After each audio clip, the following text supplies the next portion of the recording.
各位下午好，谢谢大家抽空来看我的视频。在正式开始之前，请先放松心情。我今天录这个视频，并非为了推销阿里巴巴的股票，今天不进行推销，也许未来会有机会。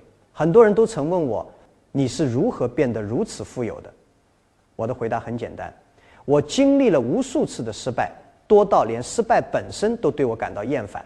回想我创业之初，中国还没有普及互联网，我们甚至没有像谷歌这样的平台来指引我们如何致富。我们所拥有的仅仅是坚定的决心、不太流利的英语以及赖以生存的方便面。因此，今天我想和大家分享一件对我人生产生了颠覆性影响的至关重要的事情。当我领悟到这个道理的那一刻，我的生活、事业乃至思维方式都发生了彻底的改变。正因为如此，我今天的演讲主题是我如何致富。当我领悟到这一点时，首先我认为失败是最好的学习场所。请允许我从我最熟悉的领域失败谈起。我曾10次申请哈佛大学，但每一次都收到了拒绝信，甚至连哈佛的招生办公室可能都对打印我的名字感到厌倦，心想又是这家伙。我还应聘过大约30份工作。当肯德基进入我的家乡时，25名应聘者中录取了24位。猜猜谁是唯一落选的那个人？没错，就是我。就连警察局都不愿意雇佣我，他们给出的理由是你个子太矮小了，根本吓不退任何人。你看，当生活一次次拒绝我时，我并没有哭泣，而是笑了，因为我领悟到了一个深刻的道理。每一个不都只是世界在试探你是否真的认真。如果你是认真的，那就继续前进；如果你不是认真的，那就放弃。而生活会告诉你，好的，下一个。当你经历足够多的失败之后，你就会开始领悟到那些别人尚未理解的真谛。你会学会生存的智慧，激发创造力，并且学会自嘲。那时我才明白，失败并非是我的敌人，而是我个人的导师。虽然是一位非常昂贵的导师，但却是最优秀的。当我真正理解这一点时，我已经开始走向富裕。那些经历最多失败的人，往往也是学习速度最快的人。第二点，不要去竞争，而是要与众不同。1999年，当我创立阿里巴巴的时候，我告诉我的团队，我们不与任何人竞争。他们感到非常困惑，说：“马云，你是不是疯了？商业的本质就是竞争。”我说，恰恰相反。当所有人都专注于竞争的时候，就没有人会真正思考。请记住，竞争必然导致失败，而创造才能带来胜利。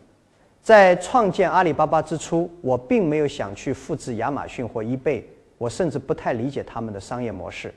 我唯一的想法就是帮助中国的那些小型企业走向世界。正如中国有句古话所说，逆水行舟，不进则退。要想取得成功，不一定非要拼命划桨，寻找一条不同的河流，或许才是更好的选择。我经常告诫那些创业者，不要想着成为下一个埃隆·马斯克，也不要想着成为下一个史蒂夫·乔布斯，要做就做独一无二的自己。年轻的时候，我也曾梦想成为比尔·盖茨，但当我看到我的银行账户余额时，这个念头就彻底消失了。于是我决定让盖茨继续做盖茨，而我只做马云。这是一个非常明智的决定。当我领悟到这一点之后，财富自然而然的就会到来。你不必成为最优秀的，只需要成为唯一的。第三点，虽然智商很重要，但情商更为关键，而爱商才是根本。很多人认为成功源于高超的智力，诚然，智商是有用的，但如果仅仅拥有智商，最终很可能成为情商更高的人的追随者。情商，也就是情感智力，决定了你如何与他人协作。在商业世界里，人才是最核心的。当我创立阿里巴巴的时候，我的团队并不是由一群天才组成的，而是一群怀揣着热情的人。他们相信奇迹，为了创造价值而努力奋斗，而不是仅仅为了追求利润。我经常说，要聘用那些比你更聪明的人，然后给他们充分的自由去发挥。如果你是房间里最聪明的那个人，那你一定是走错了房间。但今天我想补充一个全新的概念 ，LQ 也就是爱商。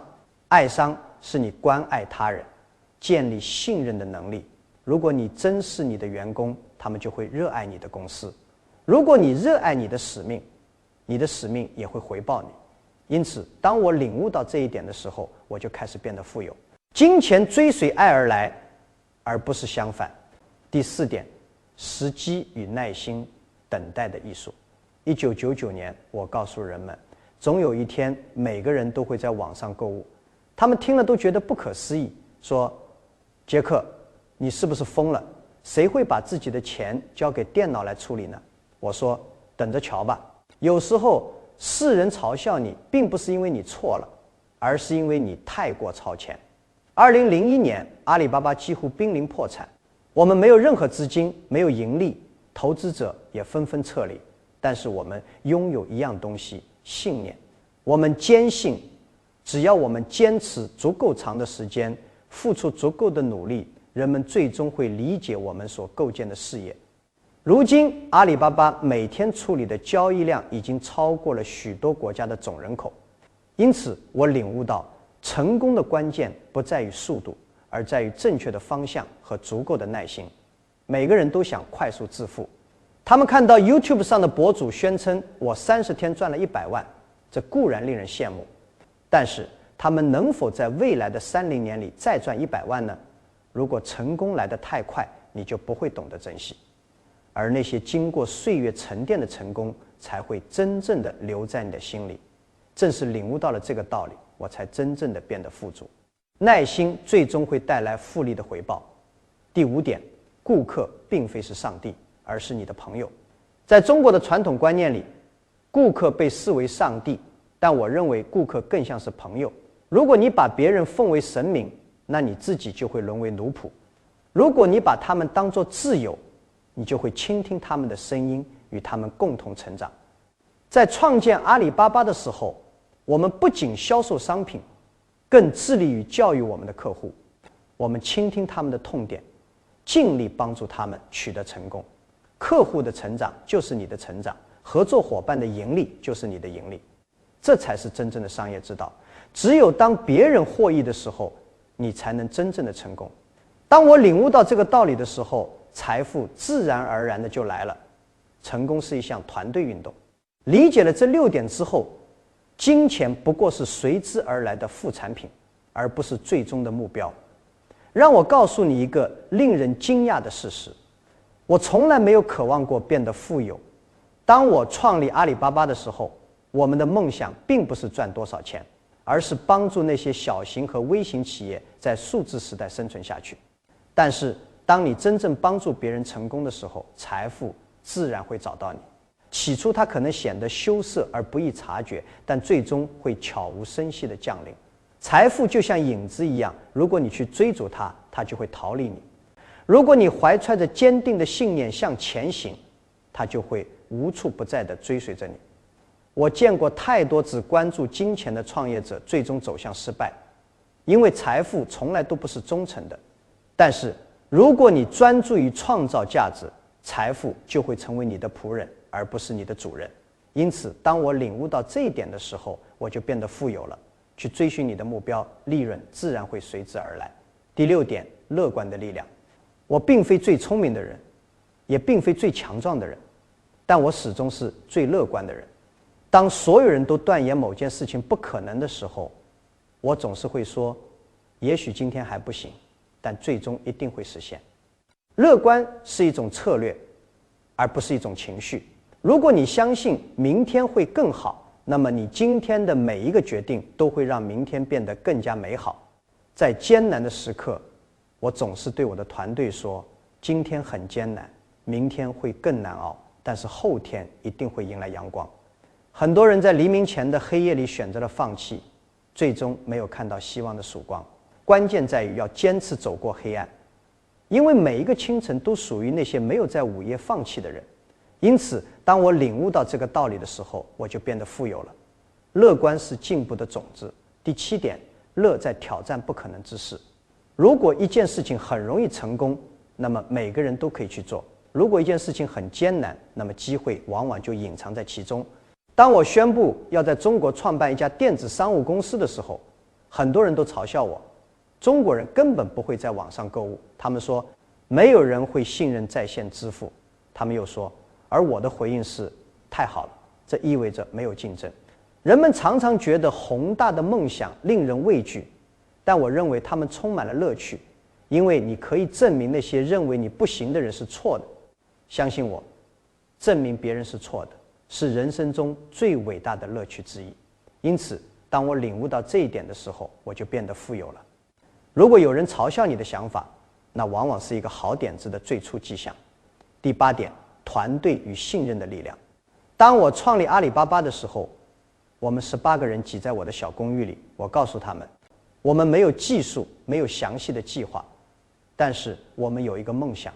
他们选择了相信我，并且留了下来。